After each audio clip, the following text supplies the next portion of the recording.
Hey, it's Miles here. Hope this finds you well. Just on a holiday in Turkey with Sati, Sage and Zen, and just been doing a little bit of cardio in the gym, and I had some learning on. And one of the things I realized, well, let me just start by saying there's a reason for this video, and the reason is around detachment, and how if you're a coach right now and your coaching business is exactly the way you want it to be, and you've got all the amount of clients you could ever possibly want, then this video maybe perhaps isn't for you. However, if right now you don't have your coaching business working the way you want, there may be a fundamental flaw or a blind spot that has nothing to do with niching or marketing or sales or anything like that, but it's around this topic of the word detachment. See, detachment is a really key thing, and I've been really in my own life finding that I've been challenged by this word detachment. You know, the art of how do you let go of something when you really want it. You know, I remember when I was in my early 20s and I really wanted a girlfriend, I couldn't get one because I was so kind of grabbing towards it rather than kind of focusing on myself. And when I started to focus on myself, all of a sudden I started to attract more women, and then eventually, you know, met my now wife Sati. And it's interesting because, you know, I woke up yesterday morning, and I also have this morning as well, put my shades on in a second, but I wanted to start by illustrating this as a point, is that I've got a nut allergy, and I've had something in the past 2 days that's got nuts in. And so my eyes are a bit puffy under, and it's a little bit uncomfortable, but I've had some allergy relief and my eyes are better now. I'm gonna put glasses on now because it is really sunny. But I recognized in myself that there was an attachment to my skin being a certain way, and I was unhappy about how I was maybe to be seen, and I was very conscious. And then once I started my morning and, you know, did my meditation, put some Joe Dispenza meditation on, and, you know, went for a morning stroll around this path, got myself in a better state, hydrated, did my incantations, did my affirmations, played with Sage and Zen at the park, just thought about everything that's great in my life. All of a sudden the detachment to my skin being a certain way was gone, right? But when I think about coaching, when I think about bringing it into, you know, the context for maybe you as a coach, people often ask me, you know, Miles, how do I get more clients? How do I, you know, it's just not working the way I thought it would. And I often relate back to the title of my book, which is Coach Your Butt Off. Now, for some people, they maybe just think that's a silly title, but it actually isn't, because there was a point where I was very, very particular about who I would coach. And, you know, if they weren't likely to be a client, or if they weren't likely to have money, I wouldn't coach them. And then when the pandemic happened and I was at home and all my events had kind of gone, I was in a position where I was like, right, well, I can either ride this thing out and do nothing, or I can put myself to use, because I could see all these people that were, I'm just going to swap arms because my arm's tired. I could see these people that were putting themselves to use, right? Doctors, nurses, medical practitioners, people dropping food off at people. And I thought, well, what can I do? And I felt a little bit worthless, and I felt a little bit insignificant. I thought, well, what can I do to add value? How can I help in this situation? There's all these people at home. What can I do? And so what I decided to do is just kind of say, hey, you know, I want to invite you to a coaching call. And I just started sending these personalized invitations out, and I started putting all these posts out on social media, basically just saying, you know, free coaching call, free coaching call. And it probably wasn't very strategic, and there's probably marketing gurus that say the way it was done was wrong, and, you know, it should have been done better and all this kind of stuff. But my point being is, I was detached, right? I was totally detached from the outcome. Like, I didn't think about sales. I wasn't needing sales.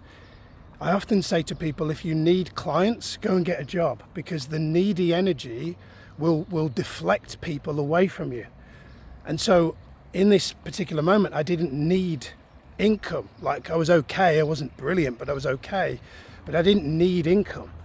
So when I was coaching from a place of I love it, rather than because I really wanted the client and needed them to validate me by giving me money. And so very quickly, within I think like 90 days, or I think it was like 102 days, I remember, because I've told this story on stage.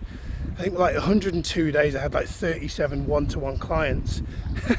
And then I was at a point where the world kind of gently reopened, and I had to transition those people into either a group program or to stop working with them. And there was a few people that were a bit annoyed because they really enjoyed the one-to-ones, and I said, look, I can't keep doing it. I don't have the time, I don't have the capacity now. But I think this whole thing around, like, detachment is a really, really important topic. And you know, I was watching a video in the gym, and it's really interesting because this video that I'm doing right now in this moment wasn't planned. It wasn't planned. You see, I watched the video and the guy was talking about how he used to do a video a week, and because he did a video a week, he was attached to the result. And when he stopped doing a video a week and started doing a video 3-4 times a day, all of a sudden he became detached, because he knew that there was so many videos going out that he wasn't pinning his hopes on one video. Forgive me for not brilliantly paraphrasing what he was saying. And so I watched this video and I'm 15 minutes in, and I remember a time when I used to do 3 or 4 videos a week, and I'm out of the habit. This video is that, if you look on my YouTube channel, this is like the first video in a while. And you know, so I can be really vulnerable with you here and go, I have been probably attached to doing videos in a way and having a specific outcome around video. So just in case you think that like me sharing this video in this really intellectual manner is like I'm beyond it, like, oh, detachment, like I don't get attached anymore, just in case you think that like I'm doing this video from a place of like I'm above you, no, like what instigated this video was watching a video of somebody talking about how they used to do 1 video every week and were really attached to the result. And I watched it and thought, hang on a minute, I need to do a video just to prove the point that I'm not attached to the result. I need to just get out there and go with the flow of what I've just heard and put it in my own words to my own audience. And so maybe that's something that you need to do.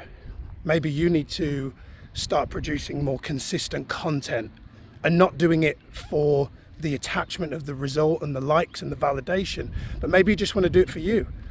Like Joe Dispenza regularly talks about how, you know, if you want to change your outside reality, you've got to change yourself. And you know, he wrote a book called Breaking the Habit of Being Yourself. He says if you want to create a new personal reality, you've got to change your personality. A lot of people don't want to hear that. I don't want to hear that. You know, what do you mean I'm not enough? Well, it's not that he's saying that we're not enough. He's saying that if the current level of thinking doesn't have you having the reality that you want, then maybe, perhaps something needs to change. And often, if you're anything like me, you probably have tried to change things on the outside and it hasn't worked, and you're still not fulfilled and happy to the level that you thought you should be. You know, I remember when I built this coaching business and we got to £500,000 in revenue in a really short period of time. And it actually, when I hit that figure, it was one of my unhappiest periods. And so when I look back on that, I think, well, why is that? And it's because my personal reality had changed, but my personality hadn't. Joe Dispenza said something really profound I heard this morning. He said, you know, you've got to create from a place of gratitude and abundance and not from a place of fear and scarcity. You know, too many people are creating from a place of fear and scarcity and not creating from a place of abundance. It's so important that your next level is created from gratitude, appreciating the fact that as I do this video, not only am I on holiday, but even more importantly, to go into the context of how this is being done, I've got a pair of headphones in that are without wires, and we're on a phone, and I'm going to upload this to a YouTube channel, and some people are going to see it, and that can happen literally within minutes. That's frightening. Like, we live in such an abundant time. It's all at our fingertips, but it's about us being aware of the fact that creation shouldn't be about outcomes and results. Creation is just about expanding our full potential. Creation is about bringing the best out of you so you can help humanity. Creation shouldn't be about needing to get something back. Creation shouldn't be done because you think you're going to get something. Creation should be done just because it's who you are. It's because at the core, it's really what life is all about. If we're not creating, if we're not adding value, if we're not helping other people, what else is there? What is the point if we're not doing that? So anyway, I hope you find this video useful. I kind of don't care if you don't, if you haven't, because one of the other things I've realized about creating content, it's really powerful when you get to a place where you create content for you and not for other people. So like this video right now isn't actually for you, it's for me. Because it was great me watching a video of a YouTuber talking about detachment, but actually what's more powerful for me neurologically is me recording my own video talking about detachment and then letting it really sink in, because I believe that when you start to teach and speak and articulate these things that you've heard and you're hearing and you're learning, it's more likely to land and stick within you and be implemented, rather than just kind of, hey, I heard this YouTube video once, but I don't really remember what the guy said, but it was about attachment or something, right? So maybe steal this content, copy it, right? Cheat and copy, that's allowed, and use it for your own audience, your own tribe, your own people. Anyway, over and out. I'm gonna go and get some coffee and get in the swimming pool. Big love. See you soon.